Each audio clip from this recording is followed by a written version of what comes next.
Namo Buddhaya. Welcome to another video. In today's video, let's talk about relationships. And I'm going to be sharing with you 6 principles taught by the Buddha on having a healthy and happy relationship. Well, maintaining a healthy relationship, maintaining a happy relationship or long-lasting relationship is a bit challenging. Why? Because we have different personalities. We are different from one to another, right? But we lose this ability to understand about this situation, this reality. What is the reality? The difference between each other. Sometimes we ask from the people, or we ask from our partners, why can't you think like me? Why can't you be like me? Why can't you act like me or behave like me? This is where we make many problems in relationships.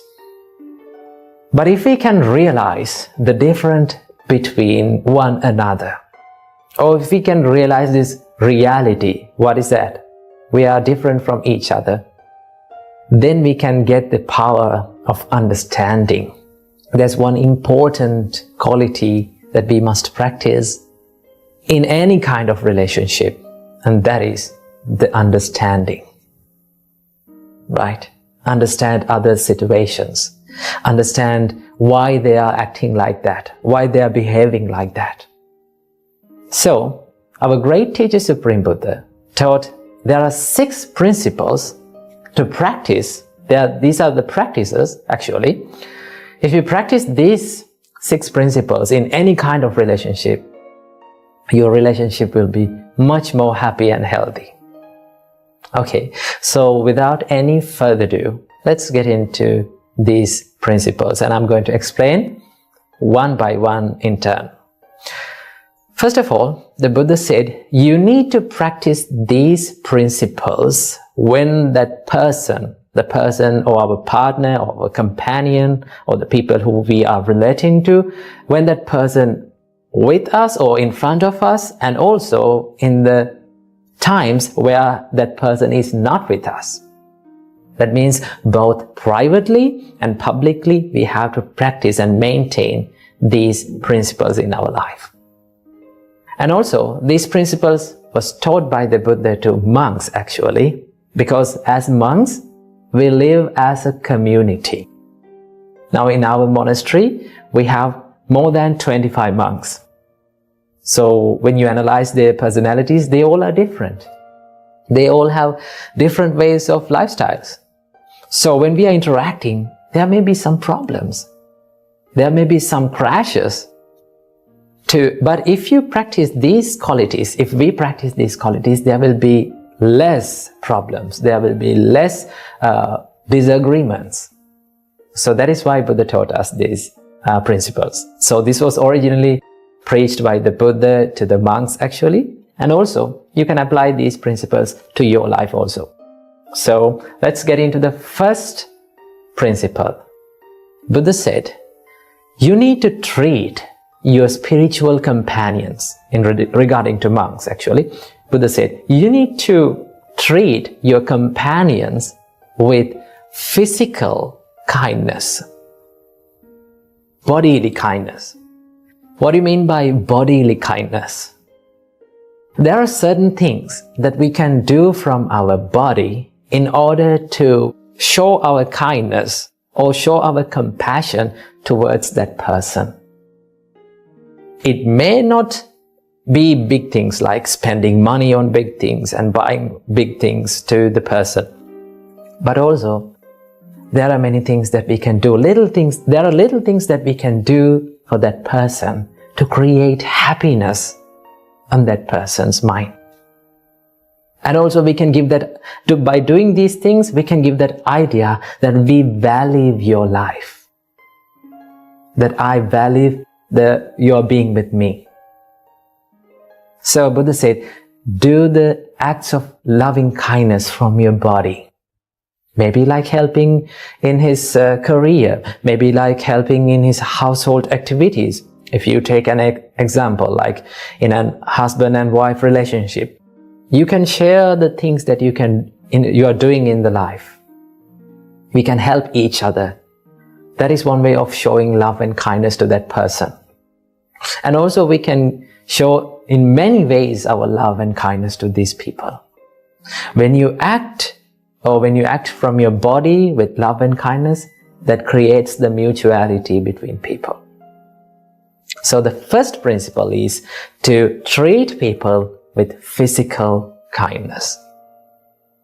Then Buddha said, as the second principle, treat the companions with verbal kindness. You can speak nice and kind and heartwarming words to them to create the happiness and create the pleasure in their mind. Each and every one of us likes to listen to pleasant words, right? We all surrender in front of the kindness, kind words, kind actions. So the first and second thing is to treat them with physical kindness and also with verbal kindness. And as the third principle, Buddha said, this is the most important principle, and that is, treat your companions with mental kindness. This is the important one. Why is that? Because if you generate these kind thoughts towards the people around you, in your mind, your thoughts become your actions. Then your actions will be more kind. Your thoughts become your words, then your words will become more kind. So as the third principle, Buddha taught us, treat your companion with mental kindness. Okay? So when you treat your companion with mental kindness, that means you are spreading this rays and this power of kindness towards them when that person is in front of us, and also in the times where he or she is not with us. We have to do it in the same way. That is the third one. And also as the fourth principle, Buddha said, you have to share without reservation. For the monks, Buddha said, if you get any kind of food or any something good to your life, you have to share that thing with your spiritual companions. Now we monks, when we get some food, we always try to share with our monks. So you can adopt that to your life. Whatever the things that you get, maybe like you had something very delicious food when you're working in a long distance place. And when you come home, or when you come to your partner, or when you come to that person, you can say, hey, I had this food, I had this delicious food. I need you to have that. That means you're sharing it. When you share without reservation, it creates the peacefulness and it strengthens the relationships. So sharing is one of the most key and important ingredients in relationships. And as the fifth principle, Buddha said, you have to be virtuous. What do you mean by virtuous? Now, in Buddhism, as normal people, in Buddhism, we practice 5 precepts. Buddhist people practice 5 precepts. Abstaining from killing beings, abstaining from stealing, abstaining from sexual misconduct, abstaining from telling lies, and abstaining from taking intoxicating drinks and drugs or alcohols. So these are the 5 precepts that lay people practice in Buddhism. So when you become more moral or virtuous, it creates the trust in people. Now there's in relationships, in normal relationships, in people, this third precept is very important. In third precept, it simply says, you are not cheating your partner.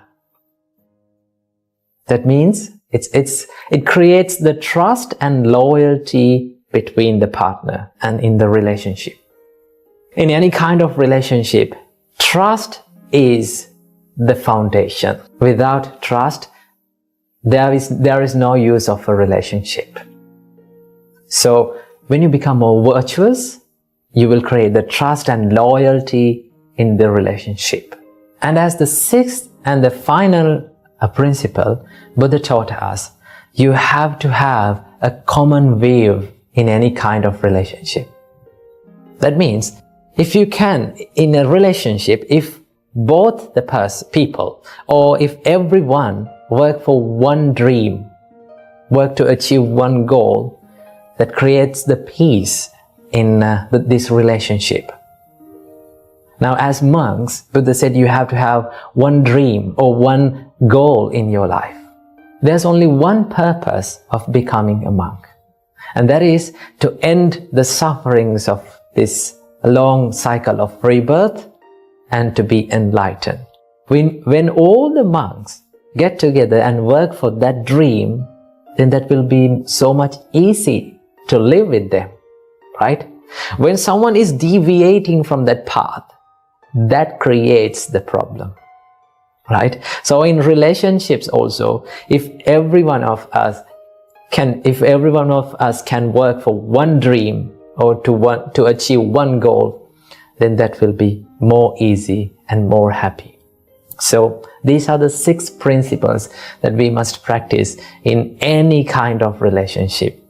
You can apply these principles to any kind of relationships, whether it is husband and wife, maybe like girlfriend and boyfriend, whether it is like parents and children, whatever the relationship is, you can apply these principles and make it more healthy and happy. So practice these principles, add them to your life, and make your life a better one.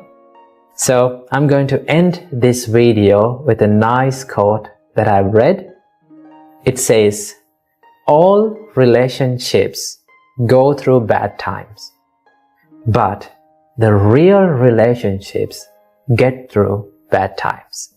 So practice the principles and make your life a better one. Welcome to today's video. Today, this special video is entirely dedicated to those who are studying. Now, one of the most frequent questions that I get asked in the comment section is, Bhante, I'm studying and my mind is distracting all the time, and how to focus on studying? Well, today, let's discuss about this distracting mind. Okay, and also I'm going to share with you a few tips where you can practice while you're studying to help to focus your mind on studying. So, without any further ado, let's get into these tips. Now, while you're studying, have you ever found yourself daydreaming? Right? Sometimes we sit down to study and we just turn our book on and we start to study, and after a few minutes, what happens to us? We just get distracted, right? We just start daydreaming. Trust me, when I was studying, when I was at home, before I became a monk, when I was studying, I used to daydream a lot. Okay, I used to get distracted a lot. So, it is very difficult. I know it is very difficult, and it's very hard to focus our mind to studies because we live in a world where there are many distractions. So what we can do about this distracting mind, and how can we focus on our mind on our studies? Well, there are certain things that you can do. And one of them is, the first thing that I want to share with you today is that I would like you to write down what you become distracted. Okay? This is something that you get heard rarely. Okay? So let's say like this. You're studying. Okay? And you turn over the book and you started studying. And sometimes the same thing happened. What is that? Daydreaming. Okay? It's okay. Let it happen. Okay? Once you know, and once you identify that you are daydreaming, and once you found yourself that you are daydreaming, what do you have to do? I want you to take a pen or a pencil and take a blank paper and write down that thought that you became distracted. For an example, while you're studying, sometimes we used to think about foods a lot. Okay? So what do you have to do? Write it down. I got distracted about thinking about biryani. Okay, something like that. Or sometimes we become distracted thinking about the past experiences, the things that happened in the past. Okay, so what do you have to do? Write it down. Jot it down on a paper. Now, why should we do this? Because most of the time, we are not aware of what we are thinking. When we become distracted and when we daydream, we don't know what is going in our mind. We don't know what we are thinking. We just jump into that stream of thoughts and we just flow down. So what do you have to do? When you write that thought in a piece of paper, right? It's like you're identifying that thought, right? You code that thought and you identified, okay, this is what makes me distracted. This is what makes me unfocused on studies. Okay, then there's a physical thing that you can see, and you can see that it is physically that you are distracting. Okay, so what do you have to do? Write down your distracting thoughts. Okay, then you have a good understanding. When you do this for a little while, what can you do is, and what can you find is, there's a pattern of distractions. That means we become distracted for few thoughts, and they are the thoughts that come again and again to our mind. So what do you have to do? Write it down. That is the first tip. Second tip, identify what makes you distracted and then be brave enough to remove all those distractions. There are triggers that makes us distracted. Let's say, for an example, our mobile phone. Okay, let's say you're studying and there's the mobile phone on the desk. Each and every time it rings a notification, what do? We take our mobile phone and we check what it is. Okay, so a mobile phone is not distracting you. It is a trigger for your distraction. Trigger is just a trigger until you give the power to that to make you distracted. So what do you have to do? Physically, by force, sometimes it's very difficult, okay? You have to be brave enough to do that. Remove that distraction. If your mobile phone is distracting you, be brave enough to remove it, okay? If your laptop or your any technical device that is distracting you, be brave enough to remove it. And sometimes, right, sometimes we have to use this technology. Okay, sometimes you have to use your laptop to study. So what do you have to do? While you're doing it, be much more disciplined and much more aware of what you're thinking and what you're doing inside it. Okay, use it only for what you want. Okay, while studying. I'm not saying that other times you can use it in whatever way you want, but use it only for what you want while studying. So the second tip is to be brave enough to remove the distractions. Okay, if something is distracting you, you have to remove it. Tip number 3, do not study for long hours continuously. I can still remember when I was studying and when I was at home, I can still remember I used to make these schedules and timetables to study for 2 or 3 hours continuously. You know, it is not productive. So what you can do? You can study for short time intervals. Maybe like, let's say 25 minutes. Okay, you can use 25 minutes to study. Okay, and then take a little bit of a break and then again study. And while you're studying, what you have to do, you have to jot down and you have to write down all those distracting thoughts.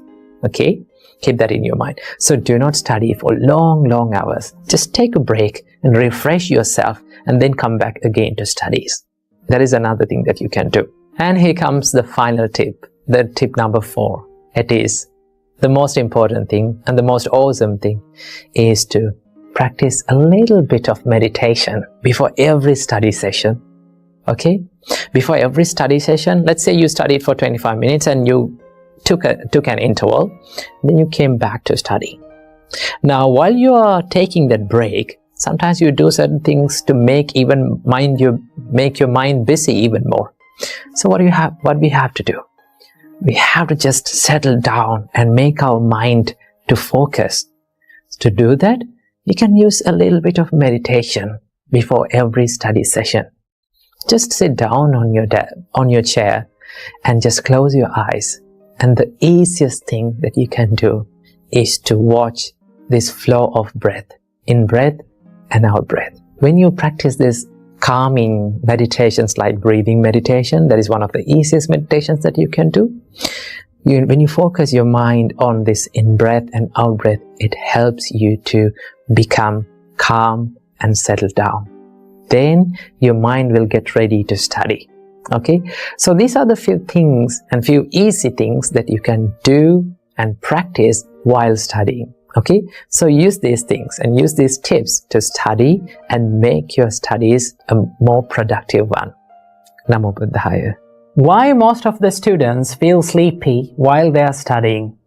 Now, this has been a huge problem for all the students who are studying, including myself.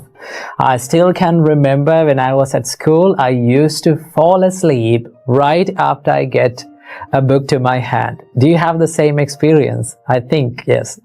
Well, today in this video, I'm going to be sharing with you 7 tips you can practice to stay away from sleepiness while studying. So the same thing happened to a monk who lived in the Buddha's time. He was struggling with meditation, especially he was struggling with the sleepiness during meditation.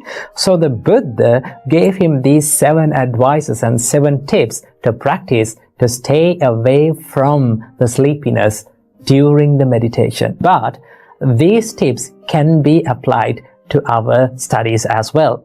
So without any further ado, let's dive into these tips. Tip number 1, change the perception. Sometimes the reason for our sleepiness is not where we study or when we study, but what we study, right? Sometimes the meditation that we are doing, maybe the subject that we are studying is not vibing along with our mind. At that time, we feel boring and less interested.